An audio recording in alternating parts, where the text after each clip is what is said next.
e que Deus abençoe a todos os marítimos do nosso querido Brasil. É verdade. Deus está com todos nós o tempo todo, tanto no mar como em terra seca, nos momentos mais felizes ou até em nossas aflições. Deus não desampara ninguém. A Bíblia diz que Deus é o nosso refúgio e fortaleza, socorro bem presente na hora da angústia, pelo que não temeremos, ainda que a terra se mude, e ainda que os montes se transportem para o meio dos mares, ainda que as águas rugem e se perturbem, e ainda que os montes se abalem pela sua braveza. Há um rio, cujas correntes alegram a cidade de Deus, o santuário da morada do Altíssimo. Deus é tremendo. Escute, a Bíblia conta-nos a história do nascimento de um povo de forma fantástica. Uma população inteira de escravos, partindo da opressão para a liberdade e as dificuldades de sua jornada no deserto em direção à terra prometida. Esta é considerada por muitos a passagem mais importante da história desse povo, pois até então os israelitas viviam como escravos, e esta libertação deu origem à primeira Páscoa. De acordo com as Escrituras, Deus escolheu Moisés para ser seu instrumento nesse processo de libertação do povo israelita. Moisés era hebreu, que havia sido criado pela filha de Faraó, que o encontrou ainda bebê dentro de um cesto boiando no rio. Ele era inteirado da cultura e da linguagem egípcia e capaz de falar com Faraó em sua própria língua. Apesar de ter sido criado como príncipe do Egito, não se conteve e defendeu um escravo hebreu ao ver que este sofria uma agressão. A partir daí, se tornou um foragido daquela mesma terra. Ano mais tarde, já casado, vivendo nas terras de Midian, o Senhor teria chamado Moisés durante uma tarde de trabalho no campo, falando com ele por meio de uma sarça ardente. No diálogo entre ele, o Senhor encoraja Moisés que retorne ao Egito, pois já havia morrido quem o perseguia. Além de dar sinais a Moisés, como o cajado que se transformava em cobra, e a mão, ora leprosa, ora curada. E disse Deus a Moisés: não precisa se preocupar. E disse mais: eu ouvi o clamor do povo escravizado, e deu uma aliança que eu fiz com Abraão, Isaque e Jacó. Só que o processo da retirada do povo israelita foi complicado, em vista da resistência de Faraó em autorizar a saída do povo. Então, Deus enviou 10 pragas para que o povo fosse libertado. As águas do rio que se tornaram em sangue, piolho, moscas, rãs, pestes dos animais, úlcera, chuva de pedra e fogo, gafanhotos, trevas durante 3 dias, até que terminou com a morte dos primogênitos e toda a família egípcia. Grande foi o pranto do povo egípcio.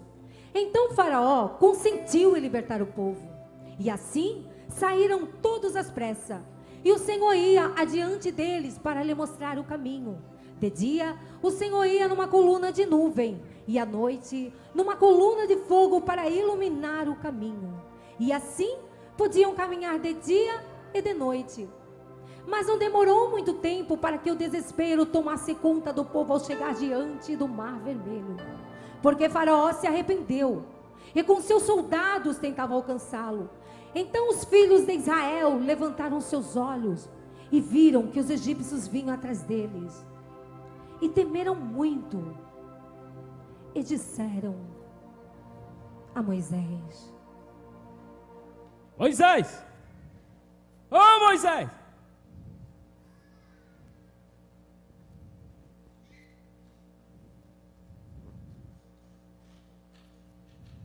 Moisés! Não tinha sepulcro no Egito, Moisés? Para nos tirar de lá? Para que nós morramos aqui nesse deserto? Por que fizeste isso, Moisés? É verdade, Moisés. Vamos morrer aqui. Não é esta a palavra que temos falado no Egito, dizendo: deixa-nos que sirvamos ao egípcio, do que vir morrer nesse deserto? Olha para trás, está vendo aquela poeira? É o exército de Faraó, e agora nós estamos encurralados. Sabe de uma coisa, Moisés? Aqui diante desse mar será o nosso fim. É verdade.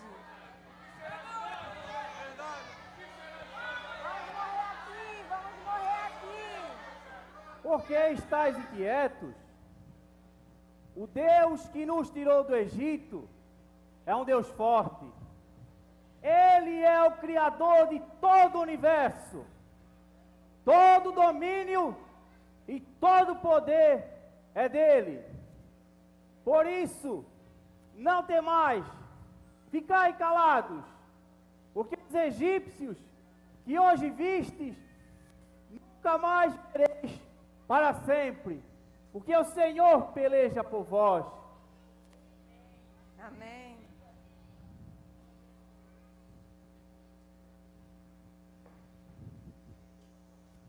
Ó Senhor, quem é como tu entre os deuses?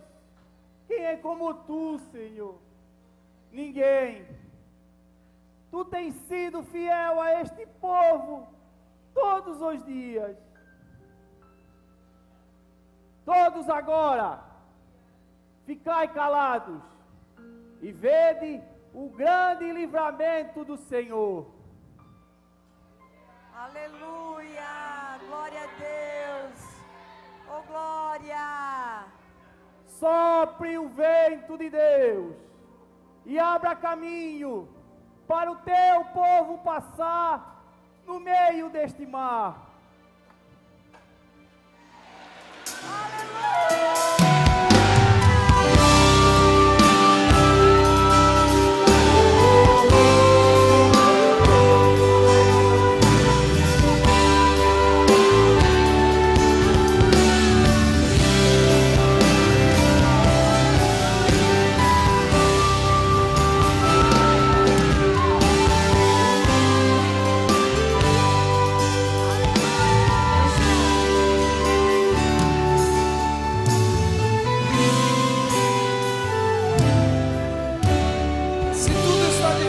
Faça o quê? Se tudo está difícil, louve a Deus. Se estás desesperado, louve a Deus. Se o mar está na frente, louve a Deus. Quando louvamos,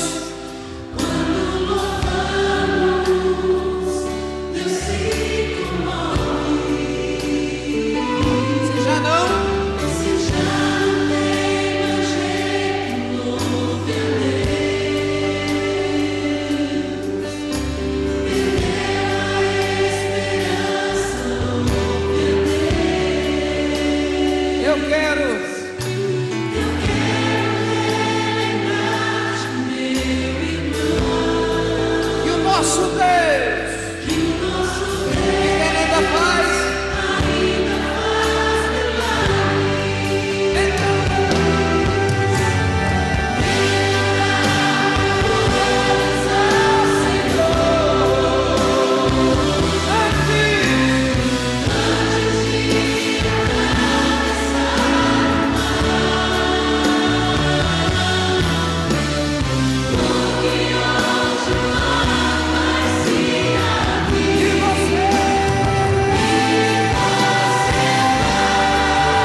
Cantarei ao Senhor alegremente, porque Ele despedaçou o nosso inimigo com a destra da sua mão direita.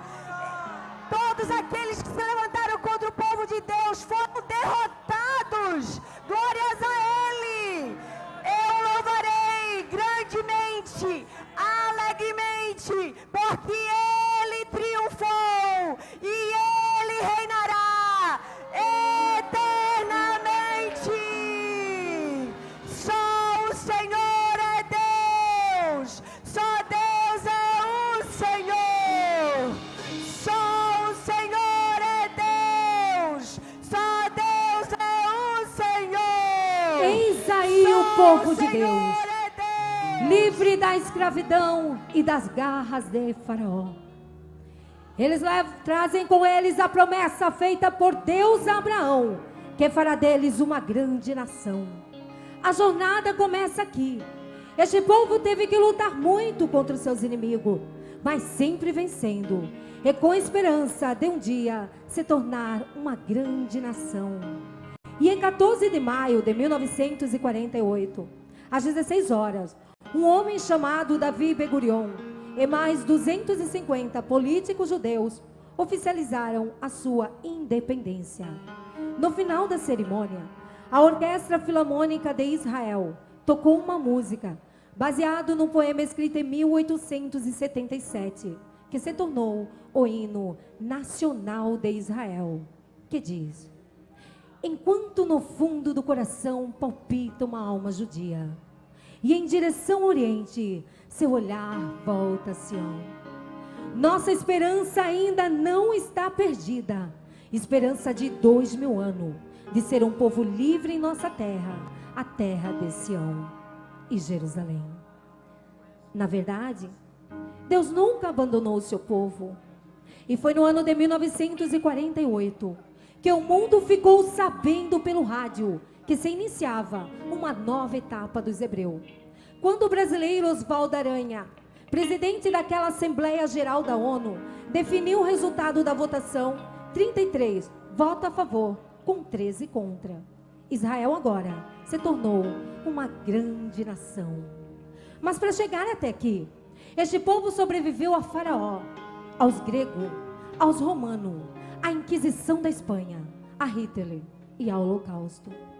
Deus cumpriu a promessa que fez a Abraão, e os hebreus se tornaram uma grande nação. Hoje, Israel é uma nação soberana, graças ao brasileiro Oswaldo Aranha, filho desta terra, que é o nosso querido Brasil. Com suas belezas naturais, nosso território possui a maior biodiversidade do planeta. Temos a maior reserva de água doce do mundo, além de termos 1/3 de todas as florestas tropicais existentes. Nossa pecuária e agricultura são viçosas. Também encantam-se com nossas matas, animais, pássaros, peixes e árvores frutíferas, que são abundantes em nossas florestas e rios. E a beleza de nossas flores, que colorem nossos campos, florestas e jardins. Tudo isso são verdadeira obra da natureza. E que a boa mão do Senhor proteja a nossa nação, o nosso querido Brasil. E que Deus abençoe a todos os brasileiros. É com muito orgulho que eu convido a todos a se colocarem de pé, em reverência ao hino nacional brasileiro. Eis aí a nossa bandeira, símbolo maior da nossa nação. Entre as flores, ela surge imponente.